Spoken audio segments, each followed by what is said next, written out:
Good morning. Welcome to the second session of the Night Commission meeting where we'll hear from various experts about different aspects of the proposed changes to men's college basketball. And a couple quick reminders before we start. This session will be live streamed, and commission members and panelists should use microphones in speaking. And following the conclusion of this session, there'll be an opportunity for media to interact with our panelists. Their extensive bios and accomplishments are provided in the meeting materials, so I'll just do a very quick introduction of each. There's also a larger panel that we've had in the past. We'll try this. I would ask you to please keep your remarks to 6-7 minutes. Amy's going to be the tough timekeeper here. If she waves this, we'll call it a pink folder at you, you got 1 minute. And once we're done, we'll try to have a robust conversation. I'd ask our our commission members to please direct your question to an individual so we don't have 6 people answering every question. We'll try and get through as many as we can. But briefly, and again, there are more extensive bios in your packets. Tom Yeager is the former commissioner of the CAA and a former member and chair of the NCAA Division I Committee on Infractions. Phil Martelli is the head basketball coach at St. Joe's and a member of the NCAA Basketball's Issues Committee and the NCAA Division I Transfer Working Group. Jay Billis is a college basketball analyst at ESPN. John Fedorov is a partner at Zuckerman Spader and a certified sports agent with Major League Baseball. Michael Siegel is president and founder of Siegel Sports and Entertainment. And Kyla Carter is the mother of Wendell Carter, former men's basketball student-athlete player at Duke, who's going to be eligible for the upcoming draft. And she was a former student-athlete at University of Mississippi. So welcome all. I think we'll start with Tom, work down the line. And again, try and keep our comments to 5, 6, 7 minutes, and then we'll have a robust conversation when we're done. Thank you so much for your time. Great. Thank you. And I'd like to thank the Commission for the opportunity to come out of retirement here a little bit and to speak to you, which also gives me the advantage of not being particularly beholden to an employer on my comments. So Duncan reported, I did serve on the Committee on Infractions for 9 years. I chaired it for 3 years. I was a former NCAA investigator in the 70s. And so during my tenure, I sat and heard over 100 major infractions cases and chaired upwards of 30 of those. And I think that the Commission will be greatly assisted with the fact that Carol Cartwright is a present member of the committee. One of the things in reading the report, and I'm going to focus my comments pretty much on the infractions section of it and let colleagues on the panel hit some of the other parts. I was struck that the infractions enforcement report portion was probably the most anecdotal part of the entire Rice Commission report. I think that enforcement generally is an easy target for people's complaints, often similar to critique of our own legal system. And yet it is probably the most externally reviewed portion of the entire NCAA structure. Going back to my 40 years with the NCAA, we had a congressional investigations in the 70s. Rex Lee, who was a former U.S. Solicitor General, did an in-depth report in the 80s. We had a special convention on enforcement in 1985 when the death penalty and major and secondary violations were established. During my tenure, Jim Duff, who was the coordinator of the United States Supreme Court, conducted an analysis and evaluation. We had rewritten the program any number of times since 2012. And for the past 40 plus years, some of the most distinguished legal scholars in higher education have served on the Committee on Infractions and have helped refine the process along the way. We've added public members several decades ago who are often retired federal and state judges, corporate legal counsel, who have also served as members that bring fresh perspectives to the whole process. So I just want to bring this background information to the Commission's attention because I think so often the enforcement process can be viewed as kind of a bunch of guys in a sports bar or some call-in show. When in fact that it is, I think, very highly professional operation.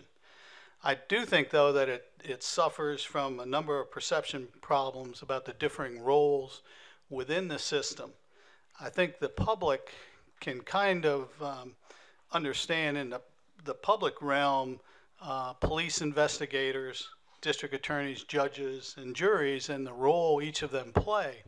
But unfortunately, when the NCAA, you talk about enforcement, oftentimes it's lumped under the NCAA. If it's one set of individuals in the same process.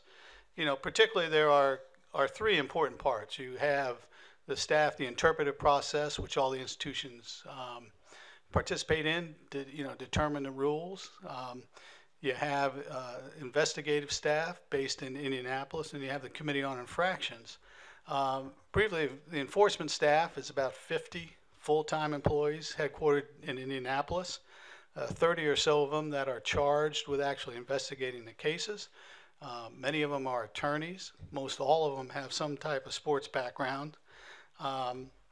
They are the ones that go out and interact with the institutions and the coaches in the development and processing of the information, bringing the case. They're obviously assisted by the legislative branch interpreting what the rules particularly are, but they're the ones that come to the Committee on Infractions with the case after it's been properly filed and institutions and individuals have been charged. It is only at that point that the Committee on Infractions, that's their first contact or fingerprints on the case. They're, in essence, if there's an analogy, they're the judges, a panel of judges that come in. When I served on the Committee on Infractions, there were 8 members. They included 5 attorneys. There were 2 retired federal judges, 3 chaired faculty members, 3 athletic administrators, which were several ADs from Power 5 institutions. And I think the diversity of the current system allows, and the backgrounds allows each individual to take a different role based on a different case. These cases are all different. They really are. We also had an appeals person who was dean of the law school. So you come to the hearing. One of the things that struck me is that has transpired significantly over the period of time is there's really 3 interested parties. This side of the square, you'd have the enforcement staff. This side, you have the institutional representatives, and towards the back, you'd have the involved coaches. I think that that's something that's comments that we heard over and over from the institutions was that they were surprised at how in-depth the committee's questioning was of particularly the coaches, and that the third party, oftentimes these coaches are involved in wrongful termination questions with the institution. The sparks in a hearing oftentimes are between the coaches table and the institution. That very often the enforcement staff that investigated, the institution that investigated, come to the same conclusion. So I think it's important just to understand that sequencing. The report states on the Rice Commission report on page 20, when stakes are high, member institutions are not complying with NCAA shared governance and cooperative principles. Page 21, it says virtually all stakeholders, including NCAA staff, expressed the view that the current model for adjudication of NCAA rules should not continue. Frankly, that's not my experience in a broad brush statement, nor is it really shared with several other knowledgeable parties who I discussed the report with in preparation for today. The vast majority of institutions in the most egregious infractions cases of the last 20 years have fully cooperated with a cooperative principle. This is where the relationship between the 3 hearing parties that we discussed before really comes into play. And that, and in the words of a very prominent attorney who represents institutions in the infractions process, he flatly said, very few of my client institutions play hide the ball with the facts. That's not so with the coaches, something necessarily. I think the lawyering up referred in the report really refers to the coaches who may already been terminated and often have pending litigation against the institution. So, and I think we should also not dismiss the idea about while there's an agreement of facts, about a healthy discussion about how those facts should apply. There were references quite often about the lack of opportunity to access information. as a condition and obligation of membership, the institutions do cooperate and are required to cooperate, or that's a separate charge. And I think that's where, again, you find that it comes into play. And I think if the commission was interested in determining what the membership's tolerance is for how broken the system is, just take a look at the number of institutional appeals of any of the committee's actions over the last, pick a number of years. You'll find that the institutions' involvement and impression of the process has been fine, at least as evidenced by non-appeals. The coaches, however, it could be a completely different structure. Onto the penalty structure. The Committee on Infractions in the present legislation already has latitude to do about anything. When you have the death penalty as a possibility, obviously anything else is already in the toolbox for possible outcomes. I think there's also, one of the other themes that runs through is the question about institutional versus individual accountability. And I think this is where you really have kind of a unique situation coming. At the hearings, the president often provides a credible argument that when the institution became aware of the violations, which were in the darkness of concealment somewhere out in Chicago or something, they immediately fired the coaches. They contacted the NCAA. They hired experienced counsel to find the truth. They declared the players ineligible. They may have already imposed a self-imposed ban. Other administrators could be have also been fired, and the program's been restructured. Greater university oversight's been applied and imposed, and additional resources have been allocated to the breach.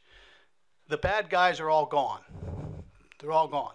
The institution stepped up, and I think in a credible and good faith effort, took meaningful action to correct the penalties, and yet then they're left with the fact of what do we do now about further penalties when you talk about a 5-year sanction on top of that. I close with one last thought that there's always been a talk about the timing of the cases. I would point out that the arrests that were made in the FBI case occurred in the fall of 2017. The coaches were immediately fired. A basketball season has come and gone. The first trial is set for this coming fall, with others into the winter and spring, which means a second basketball season will have come and gone. I mention this because even with all the resources of the FBI and law enforcement, which weren't available to private entities like the NCAA, the same timeline is likely to be followed. These are very serious matters with people that have very serious interests and rights to protect, and that just takes time. Thank you. Coach? Thank you. In September, when the FBI charges were announced, my intense reaction was and remains anger. The people involved were buying and selling kids. And this game is the greatest societal experiment, because the game doesn't matter if you're black or white, doesn't matter if you're rich or poor, doesn't matter if you're from the city or the suburbs. For those individuals to besmirch this game was crushing for me. I also recognize that all coaches, it wasn't Power 5 coaches, it wasn't those guys, all coaches were labeled in the public eye as cheaters. And I resent that. And if this was a cable show, I would use a different word, but I'm hurt by it. And I'll continue to be hurt by it, because I'm the father of 2 young guys who want to do this for a living. And I do not advise against that right now, but I don't wholeheartedly support it as I would have in August of this past year. As for the commission report, I was blown away by Dr. Rice's delivery. It was clear to me, it was concise, and it was extraordinarily well written. And being that we're in this town at this time, it was done without leaks. That might work for other areas in this town to do their thing without leaks. On page 1, there's a statement that's made that every stakeholder will have to accept responsibility for what has happened in the past and commit to a future if we are to succeed. There were no stakeholders who should not have been put on alert as the commission report was read. We are not here to rebuild college basketball. We're here to create a new model. And if you're not in, then you're out. I think it was clear in the commission's report that each of us have a charge to make a new game. So the NABC acknowledges that we collectively were part of the problem. And we pledge to accept the challenge to be part of the solution.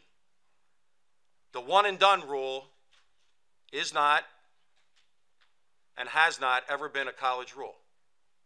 It's the NBA rule. And there are a lot of coaches out there that will hide and say, I don't have anything to do with the NBA rule. I don't really care if they do away with the one and done. But if you think about the ripple effect, pick a number. Is it going to impact 10 kids coming out of high school? Well, the schools that normally get those 10 kids are then going to the next 10, and the next 10, and the next 10. So we are all impacted by the rule. It's going to have a difference, and I'm just one man wondering. I think the NBA gets everything right. I really don't think they miss. They've taken this game to be international, their game. They've taken women's basketball and made it a viable viewing opportunity in the summer. They don't miss. This is just one person. My thought would be this. If I'm a young man, a family, and or an agent who is representing a young man, why could I not submit his name to the NBA? And they'll have 30 representatives sitting around a table, and then they're going to give me their honest evaluation. And they're going to tell me, Phil, we think you should go to school. They would probably tell me to go longer than 4 years, but they would tell me, you should go to school. They might tell Jay Billish, you're going to be picked in the first 20. They might tell Michael Siegel, you're going to go in the second round. Then you become eligible for the draft. If they tell you that you are not going to be picked, then you should go to school. If they tell you you are going to be picked and you are capable of being Kobe, LeBron, Dwight Howard, then go. Chase your dream. But if you are not, they do this for the combine. They select 64 young men to be invited to that combine. So why wouldn't that same operation work in the high school setting? As for players being able to explore the NBA at any time in their college career, yes, no problem with that. But the same rule would be impacted. The invitations to the NBA Combine went out on the 27th of April. I don't know the exact number, but it was well over 100. It may have closed in on 200 people applied for that NBA Draft Combine. They selected 64. The 65th kid to 200 should then become draft ineligible. They should go back to school because they're speaking to you. That league that knows everything is speaking to you. Now, out on the street, here's what the kid's told. I can get you a workout. You're going to work out for Charlotte. Yes, you are a workout warrior at that point. I would like to find out the last kid that's been drafted who didn't go to the combine. They don't exist. So to hold it out because the American dream is, it only takes one team to like me. I just don't see, I think the opportunity of them going when they can go at any time, all for it. I love the idea of the undrafted players going back to school. And anybody that worries about the poor coaches that have to roster management, forget about it. These guys will all figure it out. Everybody will figure it out. In our situation, if we had a kid go, I'm not getting another player as good as him. If he's good enough to have his name involved in the draft process. So I'm good. I'm good. Don't worry about me. And those that get those players that are always involved, the same programs over and over again, they'll be all right. Believe me, they'll be fine. Now, there is that caveat. What if the coach doesn't want the kid back? The commission report says he has to go back to the same school. Is there room for discussion for that kid to basically transfer? It didn't work out at Duke. He wants to come to St. Joseph's. The transfer proposal, the committee, and I don't want to steal from Jane and from Noah, who are coming in later, but I was on that working group. That was the most fascinating group that I've ever been on. People actually listened to each other. They didn't play with their phone during the meeting. They weren't contemplating what they should say, not even an answer to what you said. And I always believed that men's basketball should be carved out. And it seems like that would be the direction. Some of the other proposals are fantastic. Some of the other proposals are wins across the board. Notification to transfer over permission to contact, that's a win. That's a student athlete win, it's a coach win, and it's an administrator win. The NLI, the kid who has signed the NLI and his head coach heads for greener pastures or is shown the door, I believe that they should have freedom. And I also believe that the Atlantic 10 rule that they've proposed that allows that kid to go back and visit the school he signed with. Let him go back on the school's dime and let that kid visit the school again where he can watch the coach teach his players. He can interact with that coach on the coach's turf, and the school has to ante up on that. And then the grad transfer, to me, we have to make it a counter for the length of the grad transfer program. It's been abused. It has nothing to do with education. It has everything to do with basketball, and it has hurt. It's hurt the teams that are lower than the Power 5 schools. Agent involvement, yep, I'm fine. My question is, and I go internal now with coaches, is saying, if an agent gets involved with an 11th grader, am I now recruiting the agent? Now I'm going to raise my hand and tell you I am already recruiting the third party, right? The dreaded third party.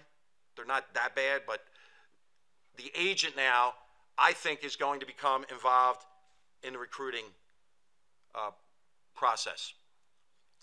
NCAA funds for all returning athletes to get their graduation degree. Yep, vote me in. I'm in on that one. I have no problem with that. The non-scholastic model of recruiting. The non-scholastic, I love the idea of the collaboration with USA Basketball, of the NBA, and this has been undersold by the commission and those that have reported about the commission. The commission has reached out and brought the high school coaches and the high school coaching associations back in. Because today, the high school coach in most cases is not involved in the recruiting process. He's out. Because the kid spends time with the other people and we recruit those other people. Now, you're going to have 2 weekends in June. Spectacular idea, brilliant, and it's been undersold about involving the high school coaching again in the recruiting process. Third-party influence is real. I don't know that it will change. It's real. But the stakes have gone up. I've been at the same school for 33 years. And it started with, if I sprinkled a T-shirt to Tom, I had a chance of him saying something nice to Jay. And then it became, well, Jay wanted a camp scholarship for the 10-year-old team that he works with, and I would sprinkle him a camp scholarship. Statute of limitations are off, so I'm good there. Now it has evolved. Now we are held hostage to purchase their scouting service. Now we are held hostage to attend their events. And now we are held hostage to purchase their overpriced packets. If anybody in the financial world ever looked at what we spend and what we get, you would have 350 new coaches at the head of their schools today. It's overpriced. Now, saying that, those event coordinators do us a service. They put good players against good players. Most of the teams are coached. It's not just open gym. It's not just a run where we can go. So there is value there. There is certainly value there because they put these players in competitive atmospheres. No way. And the commission, and it could be 24 hours a day with the NCAA until August 1. There is no possible way that recruiting will ever be level. The Power Five have advantages. Within conferences, there are advantages. There are different programs. Recruiting, the current certification process is choppy at best, probably better served at sloppy.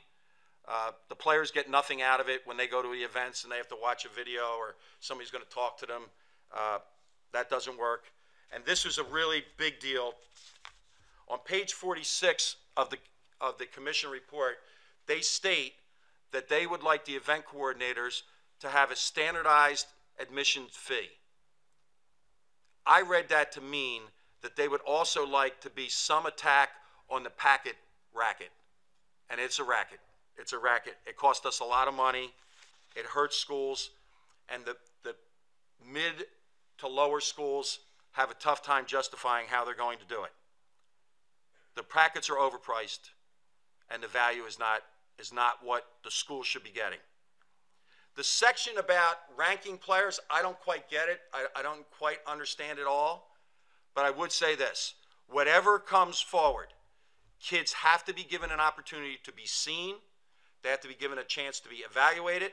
And they have to have and families have to have a chance to get scholarships. There's a lot of ways to play Division I basketball. We can't just narrow this down to just, well, these are national level players. As for the NABC, are all the coaches jumping for joy? Are they all engaged? No, that would not be true. But the good of the game was the consideration in going forward, the good of the game. Weekends with Scholastic coaches, yes. Keeping the apparel companies involved in April is a yes. That's a good system that we have, the 2 weekends in April, and then the weekends in July. Let's see how that plays out. I was stunned. I was stunned by the visceral response by the media. I didn't quite get it. It seemed that they didn't like anything that the commission did, and I don't know that could be the case. With coaches' reaction, it went from standing ovations to people looking you dead in the eye and saying, they're not going to do any of this, are they? It was just proof again that not every coach graduated in the top half of his class because they just didn't get it. We're all on board. We appreciate it, and I appreciate this opportunity to be heard. So thank you.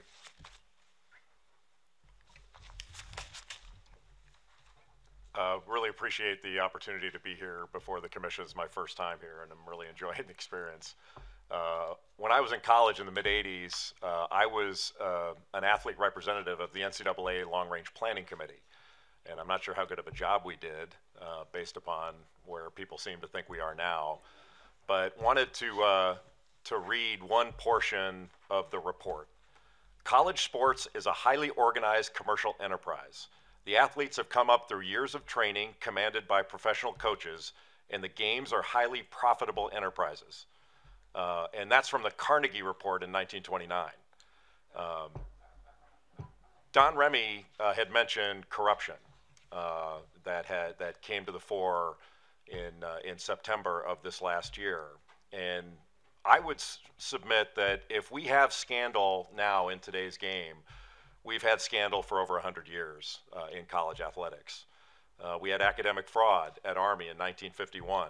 We've had multiple point-shaving scandals with federal law enforcement involvement.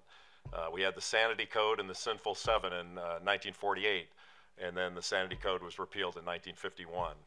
We had SMU in the mid-'80s when I was in college. The answer, and as Donald Remy said, to change behavior has always been more rules, more punishment, but also more money for everybody except for the athlete. Really a double down on what I would consider to be a failed concept, that of amateurism.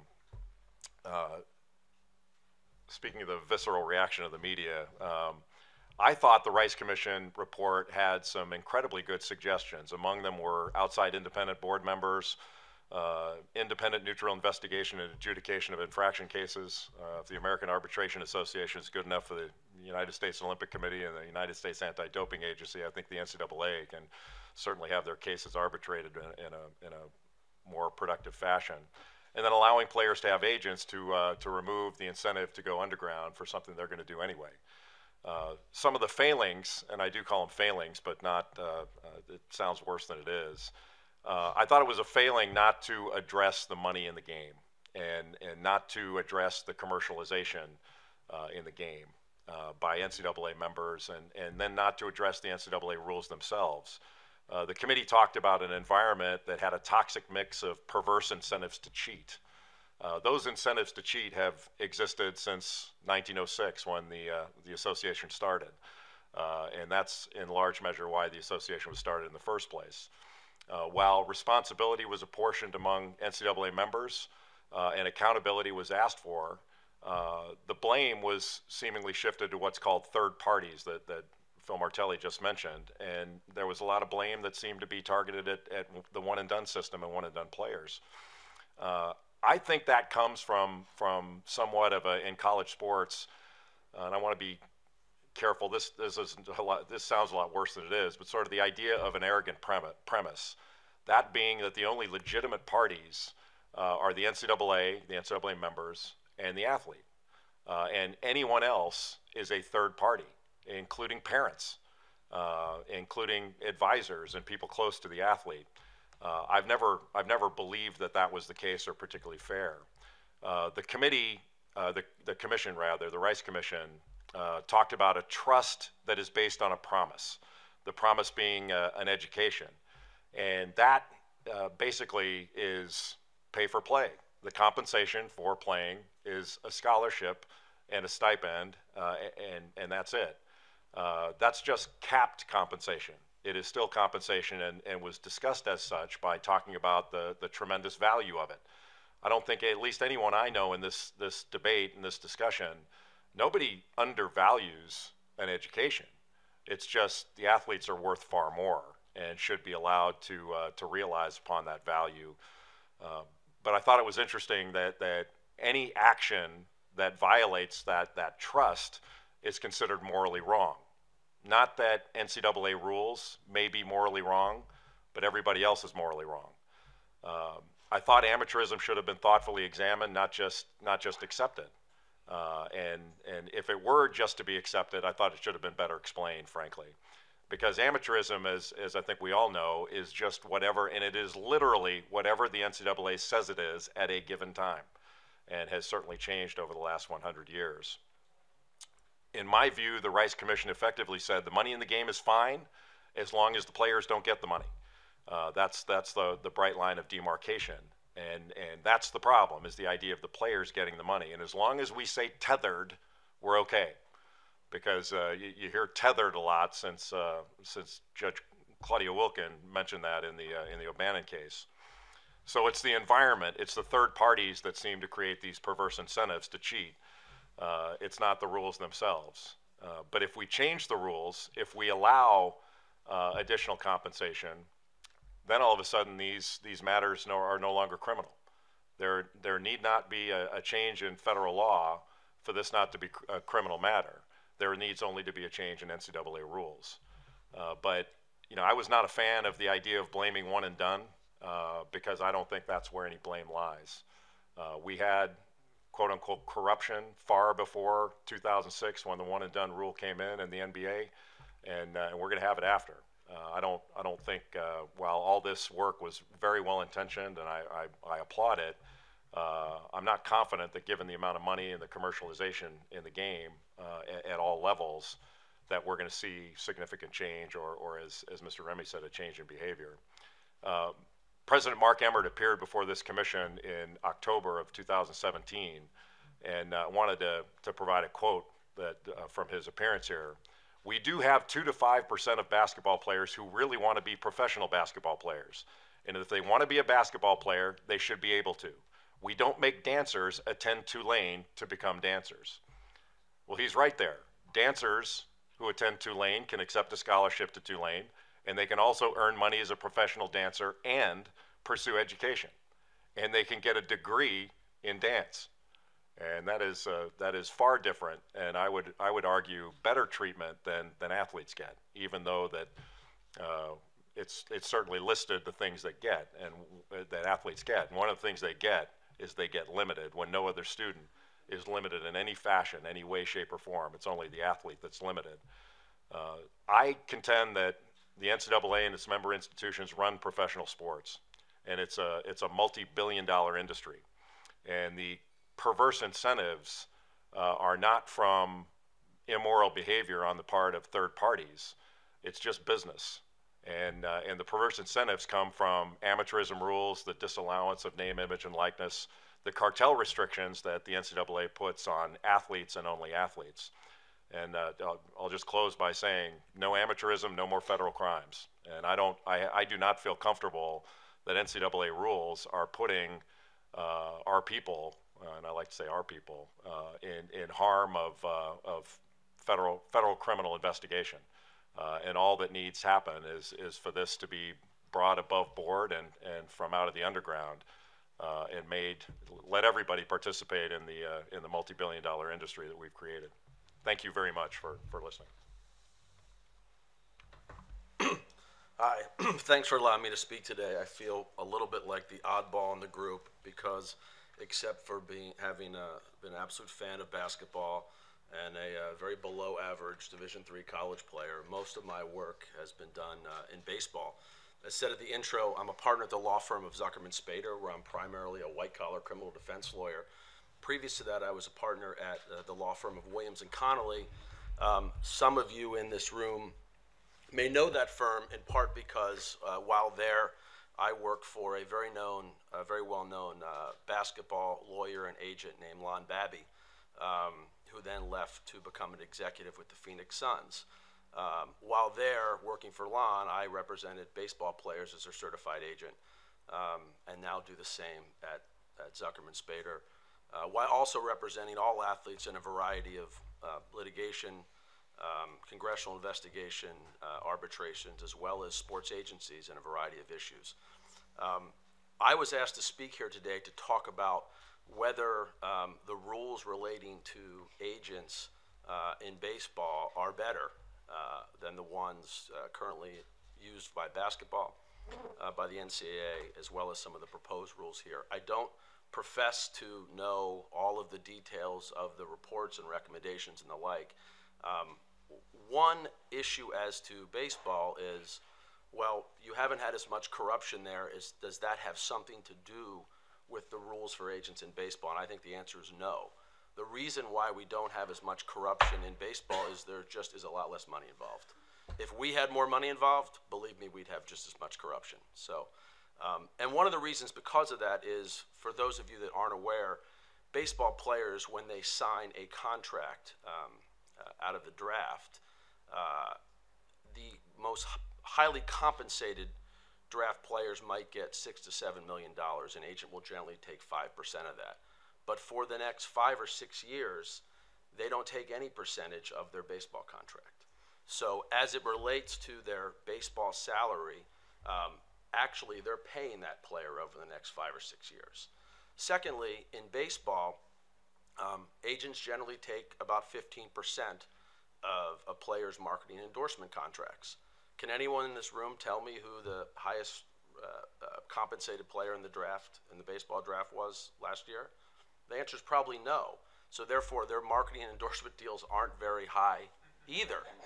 So for the agent, there simply is not enough financial incentive for them to commit the types of corruption that are, again, being a white-collar criminal defense lawyer, alleged by the Southern District of New York in this case.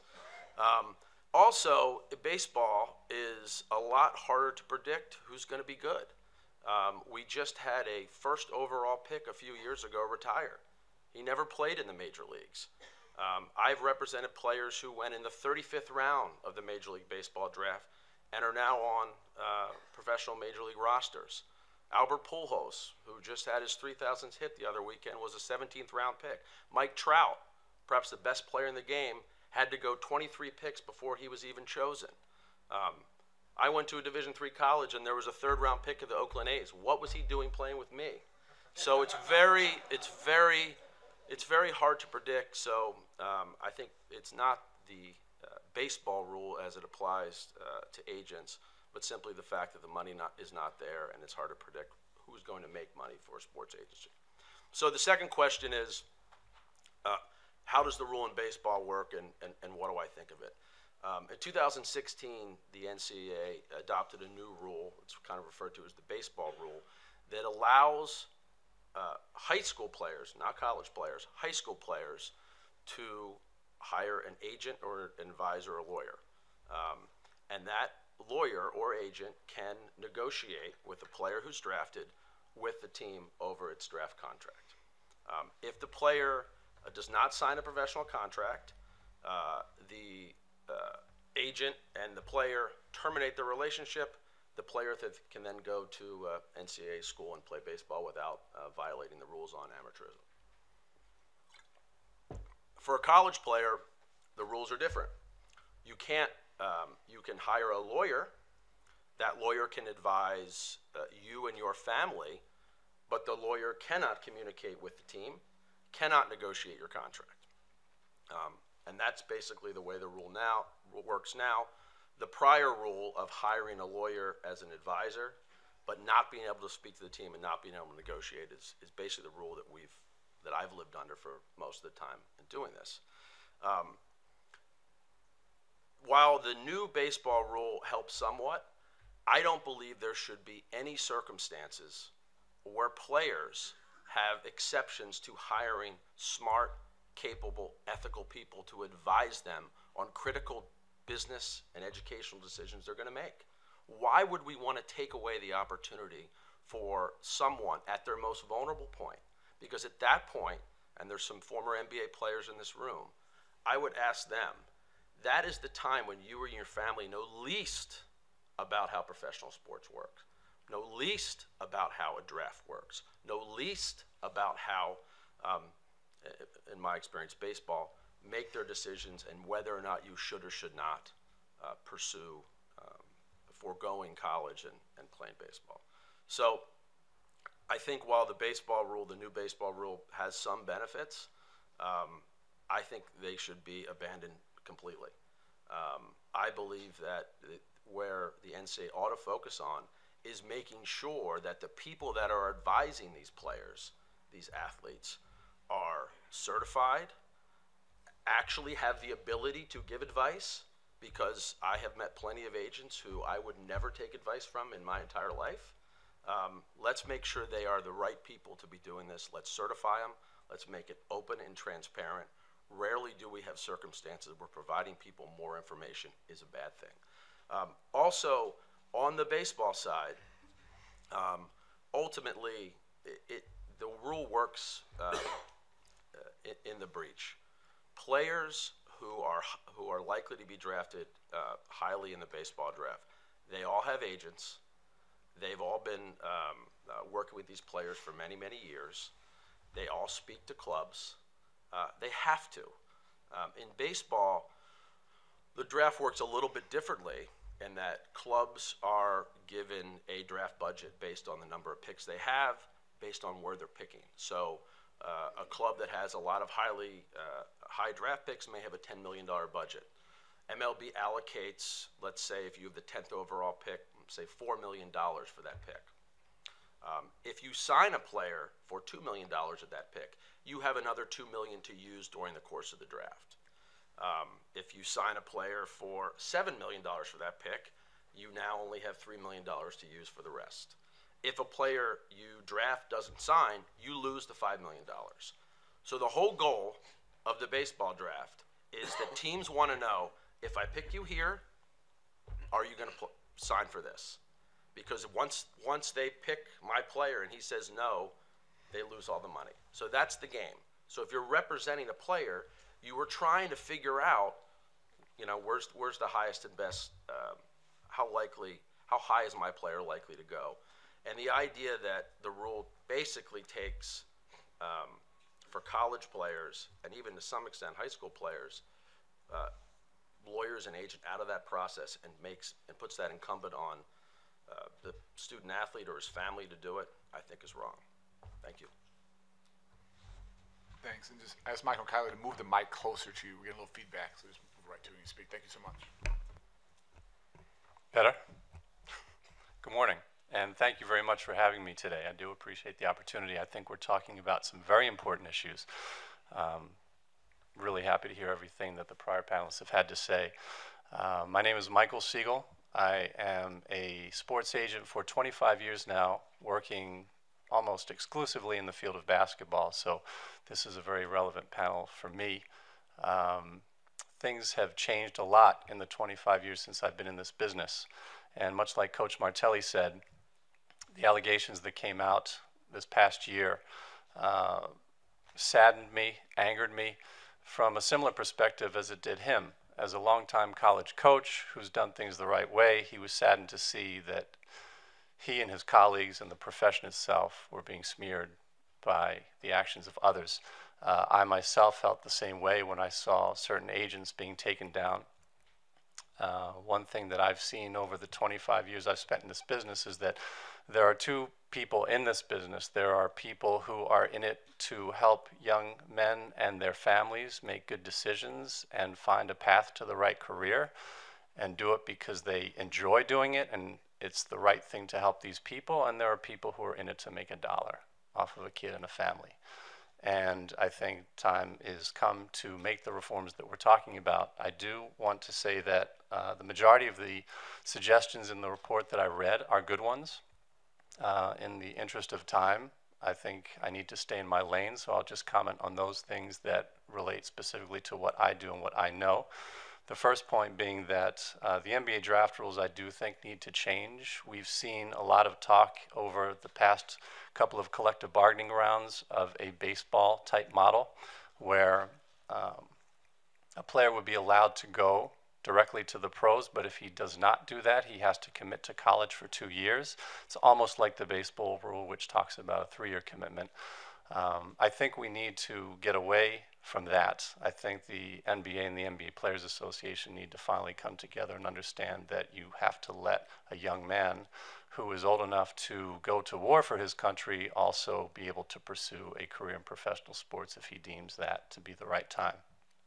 I have talked to numerous players and families over the years who have looked at that rule and said that it makes absolutely no sense for their business model. Some families have business models. They plan ahead. A family who is parenting a child who is as far back as 7th or 8th grade has been tabbed the next great thing, starts to think ahead as to what this child's life can be as a professional athlete. And if the opportunity to jump straight to the NBA from high school is there, the business model is thwarted by having to spend a year playing college basketball. The relationship between players and agents. With regard to what Jay said, the problems have been around a long time, and 2006 was not any kind of special demarcation point. People who want to break rules are going to break rules, and there's nothing that any of us will be able to do about it. To what John said, you need to have a system where people have access to knowledgeable, experienced, connected people who can provide valuable information at the right time. I can't tell you how many times I have been told by players and families that the present system is exhausting.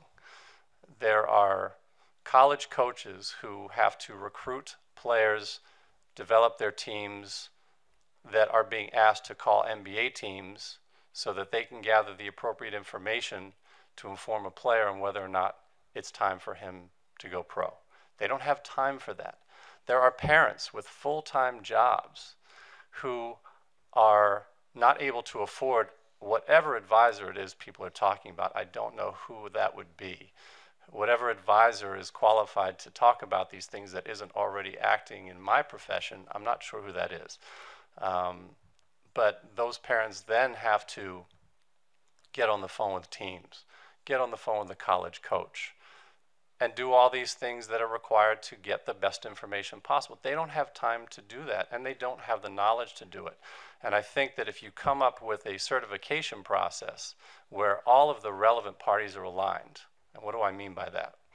Right now, you have the NCAA with some loosely based rules about agent behavior. You have schools, individual NCAA institutions who have their own pro sports counseling panels that have their own sets of rules that they expect agents to adhere to, not only just adhere to them, but actually register with the school.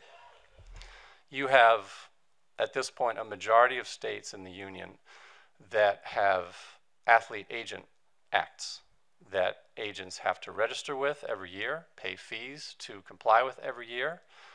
And that's separate from the Uniform Athlete Agent Act, which 42 states are part of, and the revised Uniform Athlete Agent Act, which 8 states are a part of. And then you have the NBA Players Association, which wants you to pay an annual fee and attend an annual certification seminar to be a certified agent of their entity. So it doesn't make sense. You can be the most ethical agent in the world, and you can't come up with any reasonable business model that says, I can and want to comply with all of these different rules, registrations, and costs. So I think you have to create an alignment where there is the NCAA certification process, as mentioned in the report, is a very good idea. It has to work in concert with the NBA Players Association certification process, both of which could probably work in concert with a federal statute. Get rid of the UAAA, get rid of the RUAAA, get rid of the different state statutes, get rid of the different school rules, which would obviously be eviscerated by having the NCAA certification, and have, say, a federal statute under which everybody has to comply. So there's one registration, one fee, one body of law to adhere to, which the NCAA certification process and NBA Players Association certification process all work together to do the same thing. And they literally work together and talk. There has to be that. But if you have that, you create a system where people are paying attention to the do's and don'ts of their profession. And again, I maintain that you will never get rid of the people who want to do wrong. And I think that's probably a good place for all of us to start. I think if we start thinking that the only way to be successful is to create reform that eliminates all problems, we're kidding ourselves. Because this is just a small segment of society. And in society, we know that you have 3 kinds of people. You have people that will always look for a way to cheat. You have people that never want to cheat. And then there's a big area in between where you have a lot of people who, if they're shown the way to do it the right way, they'll take that path. And they won't cheat as long as you give them some viable reason not to. And that's why this is a bit outside of my lane, but I want to conclude with this point, which is something I haven't heard anyone discuss. Finances are a big part of the problem, all this money that we're talking about. And Jay made a great point about how, so last week I'm listening to NPR, and there's this academic on NPR talking about the Rice Commission report and the reforms in college basketball that are needed. And they're talking about this great benefit that kids get from their scholarship and their room and their books and their board and all that. And I'm listening to this and I'm laughing to myself because that's all they get because they're so scrutinized they can't get anything else. So I'm thinking back to my own college experience. I was a basketball player at Colgate from 88 to 92. At Colgate, our GPAs were higher than our PPGs, that is for sure.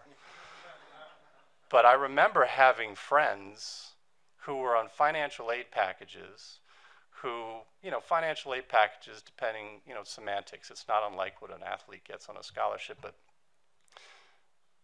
they would go to the cafeteria or the library or even the gym, they would collect IDs. It was a work-study program for which they were paid.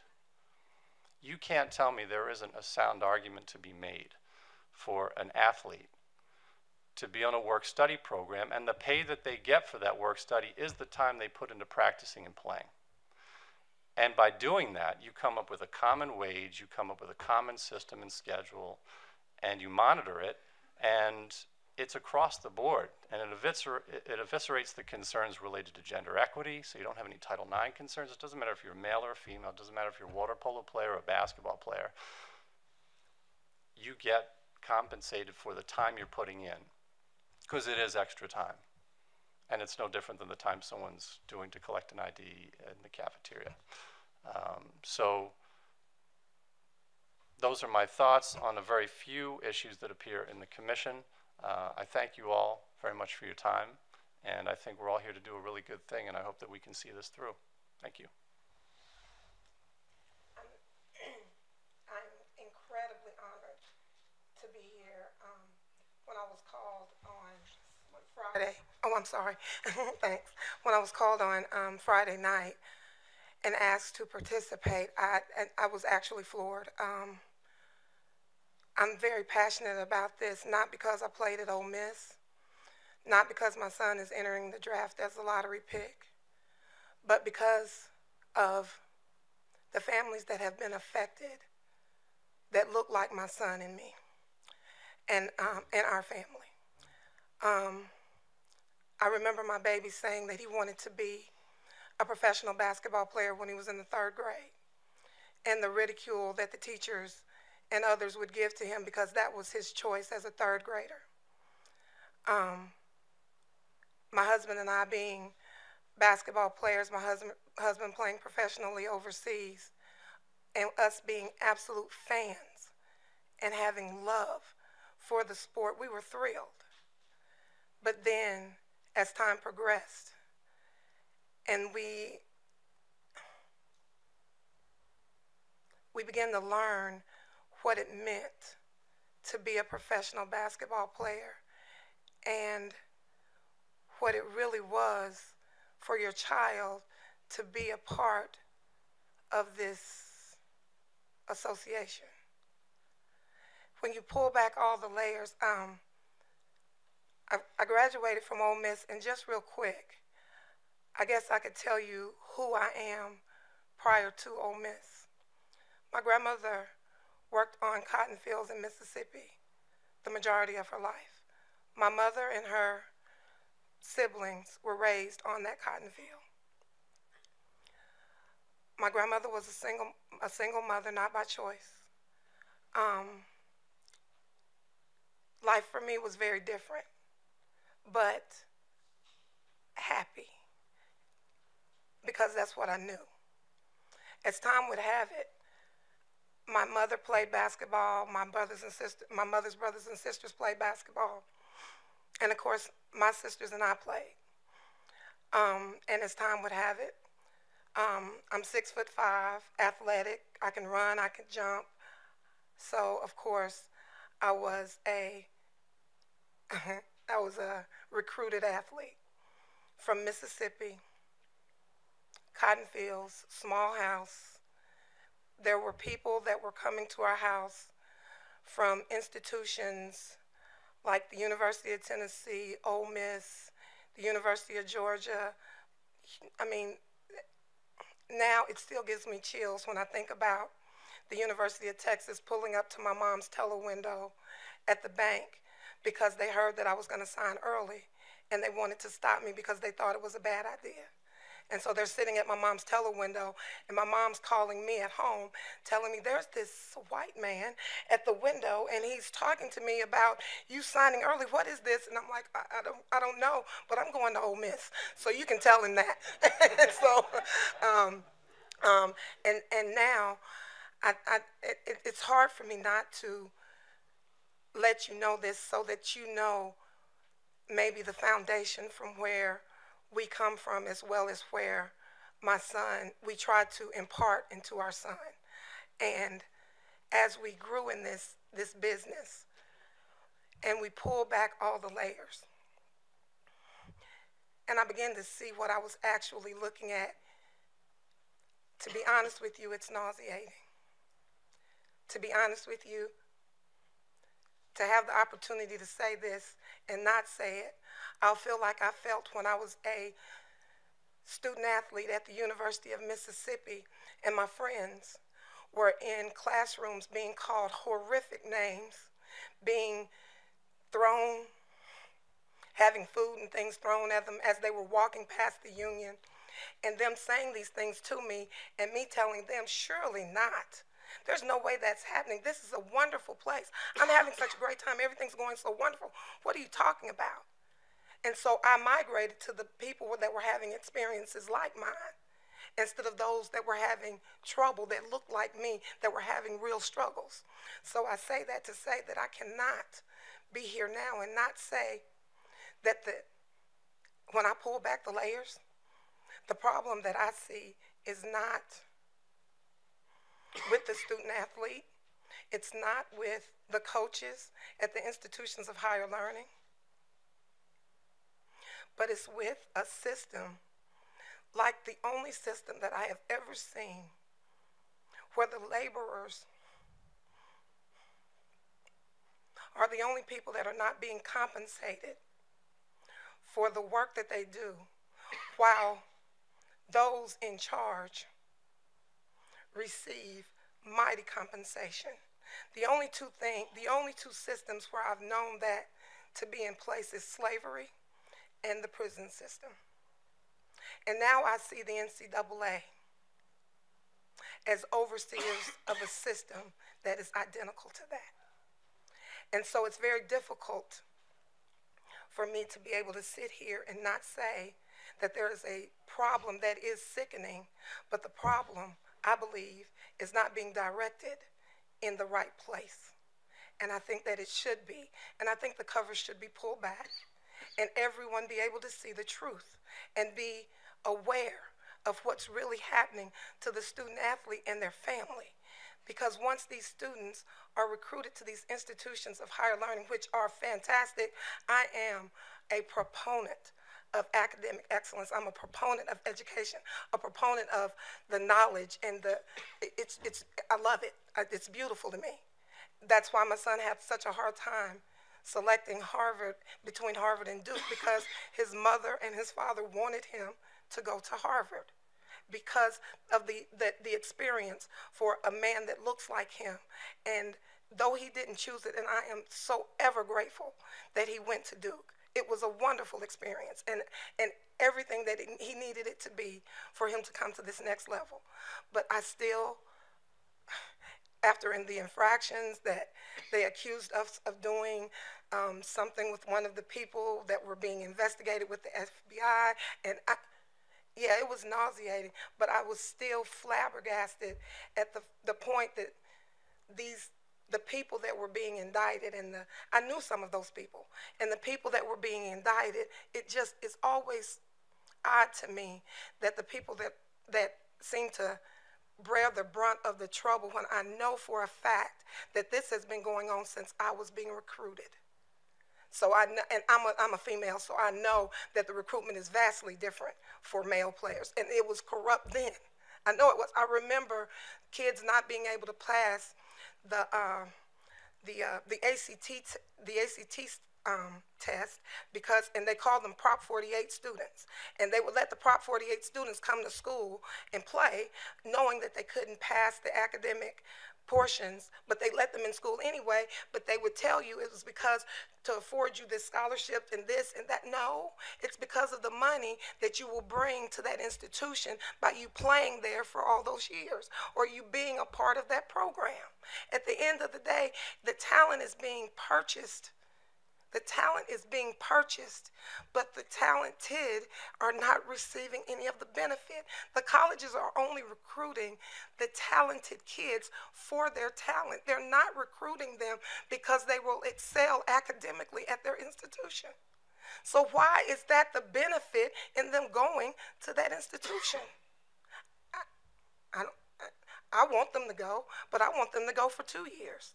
If you're going to make them go and get something from. Why can't they go to college and get a 2-year certificate in this professional sport that they are pursuing if they are that talented, so that they are aware and educated on the business of the sport that they want to attend? There's a model similar to this overseas when they get the kids out of high school, and Luka Doncic has been playing professional basketball for years. There's a program in place to do that for him.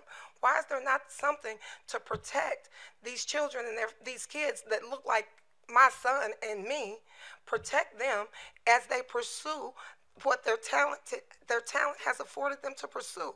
And I'm not talking about an agent. I'm talking about a not-for-profit organization to teach them and help them, and to teach them to stay close and stay knit and do the things so that they can remain successful. And I'm going to stop because I will continue and go on and on, but I want my mission and my goal and my understanding for being here is to protect and hopefully help everyone to see the need to surround the athlete and protect them and their families moving forward. Thank you so much. A fantastic panel, lots of provocative thoughts. Let's open up about 20 minutes for questions. I'd ask our commission members to keep their questions short, and please direct your questions to a specific panel member. We'll try and get to as many questions as we can. Let's open it up.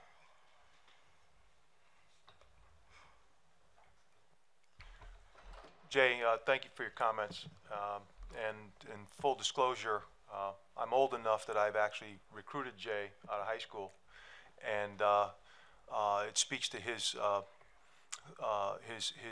thoughtfulness that he chose not to play for me. It's probably better all the way around. You know, you gave us the history, which I appreciate. It's something that I try to remind people of all the time about corruption and where it's been with respect to NCAA.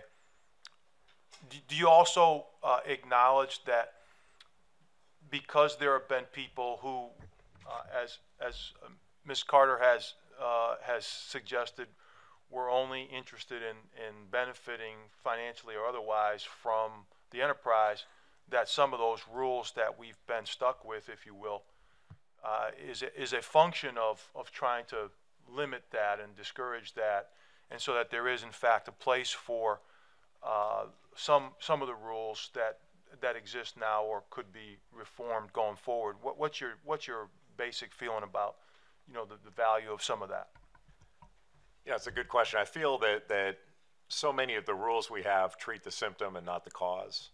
That while, and I thought it was perfectly appropriate of the Rice Commission to say that with regard to agents, let's bring it out in the open, that we wouldn't discourage a young man from having the opinion of a doctor that's not involved in NCAA sports. Why would we discourage a professional opinion from a lawyer or an agent? Bring it out in the sunshine. But you know, we seem to say issues of money. Well, no, we're not going to do that. And I just have always had a fundamental problem with it. You know, back to when I was a player. I can tell you that, you know, while I respect the judgment of the commission that a college education is incredibly valuable, I certainly would love to have my kids' college paid for. That'd be great. But the athletes are worth a heck of a lot more than that. And non-athlete students are in college. They can gain scholarships that are just as valuable, and they're allowed to benefit from their talents while they're in school. Money and education are not mutually exclusive for anyone else except for an athlete. And my daughter just graduated college last year. She happens to be a professional artist, and she's been a professional artist since she was in high school and made money while she was in college doing that and was celebrated for it. An athlete that endeavors to make any money off his or her athletic reputation is branded as a criminal. And now, you know, it used to be a rhetorical thing to say criminal. Now it's a very real thing. And I don't happen to believe that the charges brought are necessarily appropriate. I don't see how the institutions in this entire investigation are victims. But I do think we need to reevaluate the concept of amateurism, because I don't think it has ever worked, and it certainly doesn't work now. And if we don't do that, I think we're just on the same road that we've always been on, and we're going to see the same result. The money's going to find a way. It's going to flow in a different direction, and we're going to have the same. We're going to be here again in the future discussing our next package of reforms because these didn't work. Appreciate all the comments from the panel, and I I don't want to pick on Jay, but I'm going to go back to you on one and one to Tom. Jay, it's just a function of the big money sports. I mean, the NCAA is big, and I'm proud to report that our men's lacrosse team made the NCAA D1 championship for the first time going to the playoffs. I'm very excited about that. But there's not a lot of money sloshing around in D1 men's lacrosse. Are all the things that you and Ms. Carter are talking about really just the men's basketball and football? And then to Tom, very quickly, you laid out how the system in principle or on paper should be working in terms of infractions, but it's not. So sometimes don't we just need to blow it up and start over just because maybe there's a lack of trust and confidence in it, even though you've laid out all these great folks that are a part of it. So, Ms. Carter, Jay. I would say in answer to your question, the violations are the same, but it's a question of degree. And I would bring this up. Jordan Spieth was one and done at Texas. Nobody has a problem with that. Nobody's saying, Jordan Spieth, you dirty professional, how dare you turn your back on education? This is everything that's wrong with our system, these one and done golfers. Golfers, and now there is an undercurrent of race in that, but I do find it interesting that the NCAA is not out policing golf club manufacturers and apparel manufacturers and their relationships with golfers, because we don't care.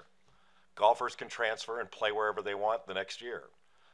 It's only basketball players, male and female, football players, baseball players, and I think hockey players that cannot transfer and be immediately eligible. So the truth is, we don't care about competitive balance in sports. We care about protecting our assets, our moneyed assets in the sports that really matter to us.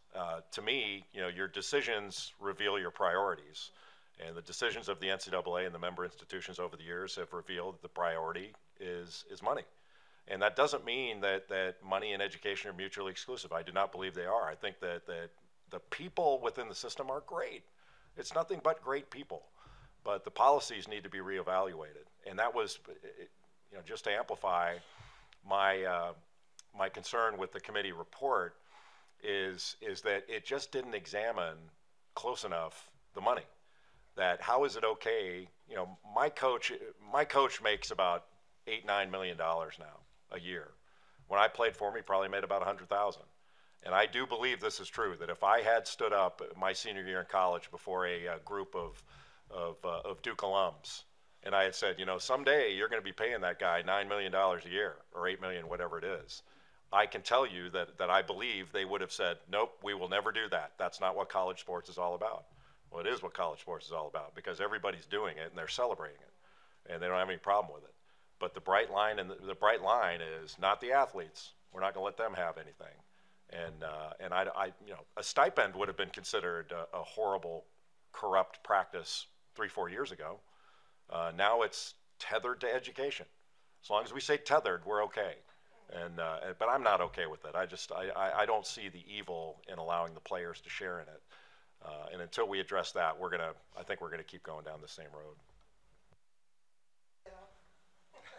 Yeah, President Howard, a couple of things I shortened up when Amy waved the dreaded pink folder was that I really, obviously there was a certain anger, I think, coming through on the infractions report. The stuff that the FBI investigation, nobody had any confusion about that. It was a violation. Nobody had confusion. That's ethical conduct and behaviors. All right, the system's not broken there. I guess the sense is that a lot of the supposed inability to respond is, flying out of one particular case or so, and it's being dumped on the Committee on Infractions. Now, I would say, just as the judge is left with trying a case that has a deficit in the law, it's not, and if the judge appropriately applies a penalty, it's not, while there might be public outcry, the problem is that the legislators, who's ever responsible, need to fix it. All right? So if there's a system, and I guess the case that everybody's talking about is North Carolina academic fraud. All right. If there is a gaping hole in academic fraud, then the member need to fix it. And because the committees will properly apply appropriate standards and hold those accountable who are accountable. The other part of it is outsourcing, basically the system to outside of higher education, outside the college campus. I would really be careful what you wish for in a lot of ways. We've had fabulous public members on the Committee on Infractions who brought a particular perspective. But they also had to be kind of at the time advised of what the nuance. They were questioning what's the nuance of this. All the neat little recruiting stuff. Heck, here you have a baseball agent and a basketball agent that are operating in completely different realms. And so to kind of pull people off the shelf without, I think, some involvement with an expertise in intercollegiate athletics, would be a backward step. And I think the other part is, as you start talking about, a more adversarial positioning through the cases, remember the other half of that adversarial is coming back at the institution, who, up to this point usually reacts very differently, when it's someone that's not as familiar with the culture and the expectations that come along with membership in the NCAA. Again, I think could it be helped in some of these cases to bring more public members in? Yeah, I think there'd be general agreement there. But I think that it's, I just, for one, I don't subscribe to the theory that it's broken.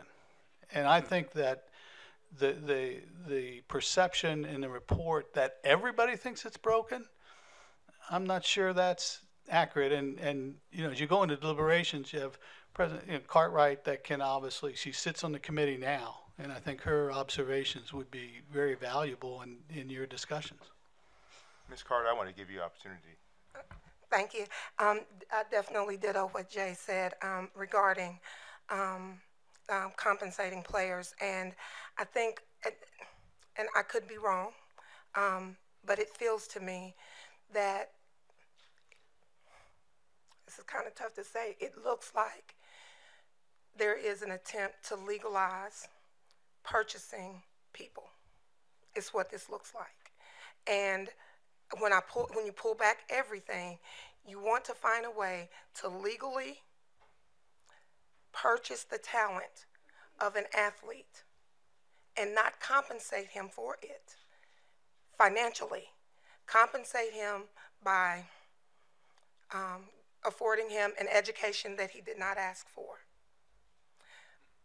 and giving that to him and telling him that it will be beneficial for him when the talent is all you wanted from him anyway. And that and I don't, when you pull back everything, that's all this is. It's about how do we purchase this talent and not compensate the player.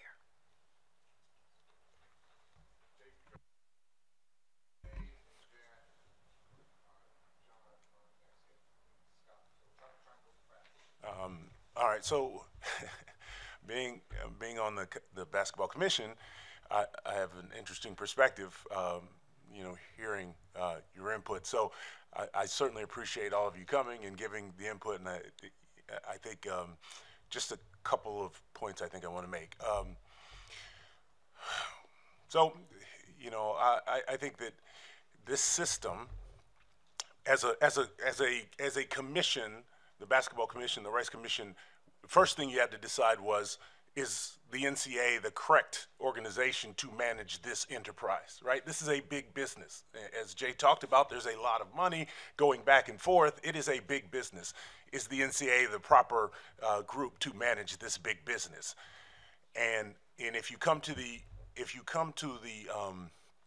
place where you say, okay, this current system can work for the majority of athletes, then you have to say, okay, where do we go from here then? And I think that's the process, just to help you kind of think through how we thought through this process. Now, as far as paying the players, I do think that it was wrong to make the players go to college if they didn't want to go to college. But if you eliminate that and you say players, now you have the opportunity to go play professionally, there is real value there in the education. And we had two players on the committee, me and Grant, who benefited tremendously from being in college. Our whole life changed. Our potential earnings, everything went through the roof because of our experience in college, our experience on the NCAA basketball tournament floor. Really changed our whole perspective. So I think for the vast majority of those athletes that are going that college route, that opens up opportunities that are far beyond the basketball. And you guys know the numbers. 1.6% of these kids are going to play professionally. I happen to know Wendell very well and got a chance to spend this year watching him. And Kylie did an unbelievable job raising this young man. He's an unbelievable young guy. I wish we could keep him around just for, because he's a good friend to my son at Duke and just an incredible person. But he's a phenomenal talent, and he should be able to go and take advantage of his talent. But I do feel like there's so much that opportunity in college, and I think as a commission we felt this way, that there was a lot that the colleges do offer these kids when they come in, and to show them that, hey, that path is not your only path, right? We believed as a commission in options. We wanted to leave options open for as many kids and as many options as we could. For baseball has a whole well-developed system, and those kids can make a lot of different choices. Basketball, not so much. NBA is developing their G League, not a great option right now for these kids. So there are limited options for basketball players. And, as a basketball commission, we couldn't touch football, which I got a lot of challenges with football. I don't even know where to start with that. But having a kid come in for 3 years and then saying, you got to stay here for 3 years and play for my team and the money that's generated, I got a lot of issues with that. Basketball, however, we felt as a commission that this current system is something that could be worked with because of the benefit that it does bring to the vast majority of the athletes that come in. And so, I just want to, there's a lot of things I could address how we thought, just to give some insight, but I don't want to take up too much time. But, you talked about the athletes are worth more. And I'm just wondering, kind of, if you look across the spectrum of what's happening, an athlete at UNC, for example, right? He's a great athlete, he's playing for UNC, and he generates some revenue for UNC. But then when that athlete graduates, and right now, that athlete might be in the D League or the G League, or the G League. And so what's their value now in the G League as compared to what their value was at UNC, where they had 20,000 people every night coming to watch them? The universities do bring some value to these kids. The visibility of these universities, the opportunities off the court. So there are a lot of things that I think that this should be a win-win situation for these kids. And I hope that was your experience with Wendell at Duke. I don't like the fact that he had to go to Duke, but I'm saying he did, and I hope that experience was an eye-opening, wonderful experience for him. And so for the vast majority of athletes, I do think that this system can be a good system. And and we talked about, obviously, name, image, and likeness is another thing other than pay for play. Pay for play is one issue. Name, image, and likeness is a whole nother issue. And as a commission, we said that is an issue. It needs to be addressed. Right now, since there's court cases, we can't address it, but it will need to be addressed in the future. There's no question. And so we had to leave that open because of what was going on. But certainly kids should be able to benefit from their own name, image, and likeness. It makes no sense for the NCAA to try to sell a license to EA Sports for all these kids, and then the kids not benefit. So there's a lot of questions that are still open on that front. But I certainly I appreciate all of your input, and we can talk at another time since I don't have a lot of time, but I would love to address a lot of these things. I don't even know where to start with some of them, but the infractions committee, we talked about, and we got the impression from the NCAA that there was frustration in being able to adjudicate some of these more difficult cases. So most of the cases, yes, they are solved fairly easily because of cooperation, but you know, that few cases, whatever 15 to 20% of those cases which do present a problem are very frustrating because they, number one, tend to be very high profile cases, and they do change the perception of the NCAA's ability to effectively do their job. And that case in particular is maybe the most disappointing thing I've seen since I've been watching sports. And if you're going to promise education and you say this is our big benefit to you, is giving you a potential to make $1 million more over your lifetime because we give you a great education, then you say the classes that we gave you weren't valid, then I have a real problem with that. And that's probably the most damaging thing I've seen, you know, personally. So you know, we did look at that, and that was a big factor in our decision to change the adjudication process. Yeah, I'm sorry. I'm sorry. No, you. Do you have a question you want to ask, or are you? No, I felt like as a commission member, I felt like I had to address some of this stuff because get it out, baby, get it out. I love the fact. Yeah, see, this commission knows me by now. I start getting excited, but I love this discussion. I thank you all for giving feedback, and I'd love to talk to you on an individual basis if you have questions on our thought process. All right, let's go. John, Ron, Scott, and we'll try and wrap at that point. Thanks. Just picking up on David's last point, and Tom, this would be a question for you. So the recommendation of the commission was to create more independence around infraction and enforcement and around infractions, and use the threshold of complex cases. As you think about the broad range of experience you bring to this, what are the characteristics that you would imagine would constitute a complex case? And over the course of your years, what percentage of the cases do you think would meet that new threshold of a complex case that would then warrant a greater level of independence? Sure. You know, probably the staff would think that they're all complex and the institution's not. But I think the truly complex case is probably more the exception than the rule, you know, quite frankly. You know, and to David's point, these are tough, you know, the responsibility on the committee. These are tough, this is a tough assignment. You know, if I'm sitting in and determining Phil's livelihood and the institutional reputation, we're dead serious about, you know, standards that have to be met and applied. But I think that the complex case would be the exception rather than the rule. I think the bigger point would be that it's going to be a completely different approach from the NCAA, i.e. this outsourced group, towards the institutions and in the processing of the case. And I think that's something that you ought to chew on long and hard. You know, could there be you know, additional supervision of maybe some of the investigators? You know, at the end of the day, it's a bunch of people going out to Prince George County, interview a family, a mom, you know, about what happened with these different things. You know, it's important to have credible people that act professionally and act in a manner that the institutions believe they should act in getting that information.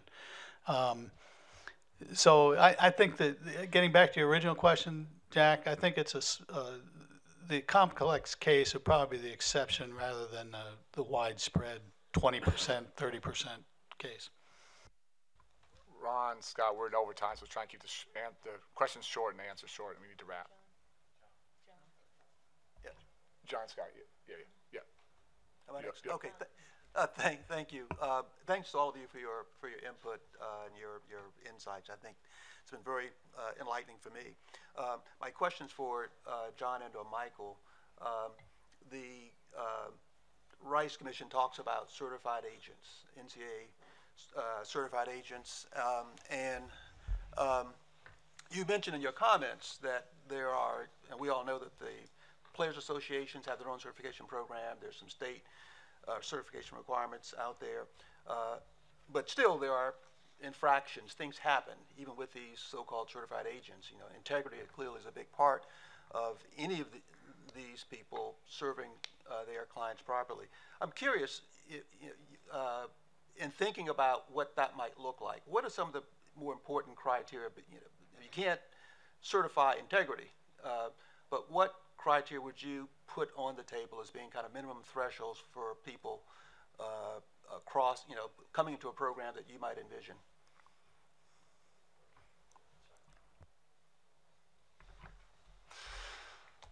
Your best comment just then was that you can't certify integrity. I've been struggling with this for almost as long as I've been in the business, because shortly after I got into the business, I could see what the problems were. And that's why I think in my comments it was about creating some sort of an alignment between the three bodies that would be in the best position to do this. The Players Association, for whatever sport. You know, that this principle applies across the board. NFLPA, MLBPA, NBPA, you know, they have to be on top of what they do and do a lot better job of it. Like right now, for example, in the NBPA, there is no tampering rule. You know, you just need to do a better job of policing the staff that you're certifying to act on your union's behalf. So if the NCAA is going to have this certification process, it has to work with the players associations, and it has to work with hopefully a federal statute that is devised to address this. And you have to look at the obvious things. You have to look at a person's education, experience in the field, and police it. There has to be constant, vigilant policing of who is doing what. And there has to be some mechanism for holding people accountable, not only for what their acts and omissions, but acts and omissions also have to apply to what the observing parties know, right? Because there are a lot of agents who are on the receiving end of someone's bad behavior. For example, an ethical agent will be privy to something that an unethical agent did in the process of recruiting the same player or representing the same player. But because of this whole code of silence that people always want to adhere to save their own hide, nothing ever gets said, and then the Players Association says, well, we can't do anything because nobody's speaking up. So I don't know that I'm giving you the kind of concrete answer you want and the concrete plan, but it has to be, I think, you have to look at the background of the individual. What experience do they have to be at this point? What does their record as a human and as a professional look like? And have the bodies that are governing this all work together, not separately, not blindly, to monitor that on a consistent, vigilant basis. Thank you. Scott? You know, my experience inside and outside the academy says that significant reform or transformation only occurs on one of two occasions. One is there's either a bona fide crisis, or you have extraordinary leadership who work at change continuously over time. In the case that we're here today, it's a case that there's almost something akin to a bona fide crisis in men's basketball, hence we're here.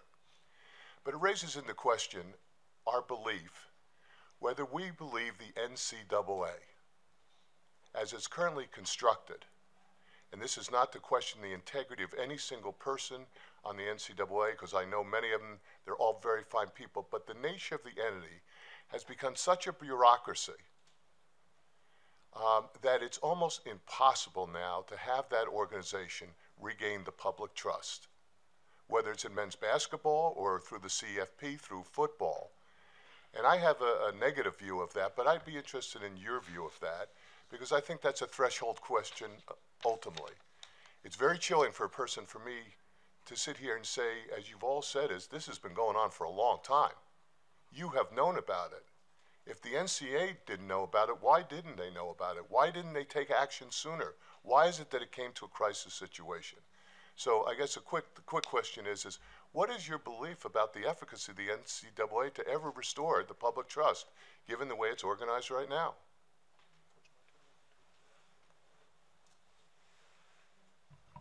Well, I would say, first of all, the NCAA knew every bit of this, and they might not have known exactly how, but you know, we haven't had corruption in college sports for 100 years, and people didn't know about it. Of course, they knew about it. And with all the infraction cases, all the things that have been going on, of course, there was knowledge, the same type of knowledge that we had. There's a big part of me, I can tell you, that believes that the NCAA should be about running championships, and that's it, and stay in its lane, and that the individual institutions who can make decisions on 30,000 employees and having a hospital or not having a hospital, should we put up this building or do that, they can make all their own decisions, and they should be able to make their own decisions on who they admit and whom they give a uniform to. I don't think it's that difficult. I'm not sure that the NCAA needs to be in all the different areas it's in right now, and maybe one way to restore public trust is to just run the sports and let the institutions run everything else.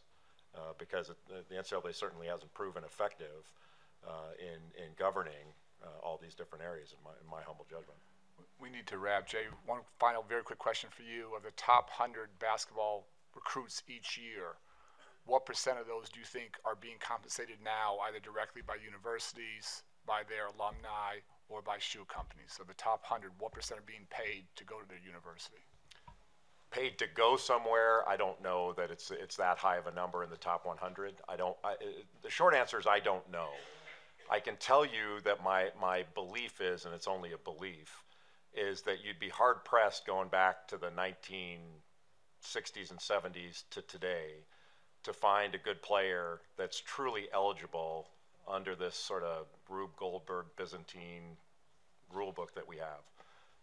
There's really no way that all the players are truly eligible under this system. And while I have an unbelievable amount of respect for everyone on the commission, to David's point earlier about the scholarship and it being a really good deal for so many players, I would respond by saying, essentially, if it's such a great deal, let it stand on its own in the marketplace. That the scholarship, and any reasonable economist I think would agree with this, the scholarship is the least that a player is worth. That you don't have to give a scholarship to a player now. That's the least the players are worth. And in discussing the D-League and all that and the value of an institution, there's no question that's true, that the institutions bring great value. But I think when you talk about professional opportunities and valuing players that way, you're talking about two different markets. That the college market is totally separate, because we could make the same argument about a coach and say that so few college basketball coaches have any value in the NBA. A very small percent, 2% of college basketball coaches, probably less, will ever coach in the NBA. Yet look at the way they're compensated, because they're compensated based on the college market. The college market and the pro market are two different things. So if you have no value in the professional market, as I had value overseas. That was the extent of my value. But I had a heck of a lot more when I was in college. I mean, my team played for the national championship on Monday night. On Tuesday night, I played, my teammates and I went barnstorming, and we played in New Bern, North Carolina, and made $700 a piece playing against a local fire department. And Johnny Dawkins and I remember signed an endorsement deal less than a week after the NCAA championship game. We didn't all of a sudden get value a week later. We had the value all the way along, and weren't allowed to realize it. And I don't think the world would have spun off its axis if we could. All right, please thank our panel for their thoughtfulness and passion. Thank you.